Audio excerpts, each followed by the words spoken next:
cheat! You bloody cheat! വേണ്ട, മിണ്ടരുത് നീ. നീ എന്റെ ഫ്രണ്ട് ആണെന്ന് പറയാൻ പോലും I feel ashamed. പരസ്പരം ഒന്നും മറച്ചു വെക്കാറില്ലെന്ന് നീ പഠിച്ചിട്ട് ഇത്രയും വലിയൊരു ചതി നിനക്ക് എങ്ങനെ അതിന് കഴിഞ്ഞു? എങ്ങനെ കഴിഞ്ഞൂടാ?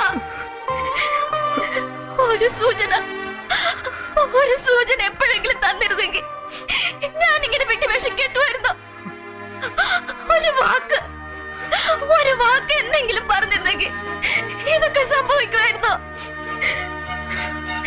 പ്രകാശിനോട് എന്താ മറുപടി പറയണ്ടെന്ന് 1000 വട്ടം ചോദിച്ചില്ല ഞാൻ. അപ്പൊ പറഞ്ഞിടായിരുന്നു നിനക്ക്.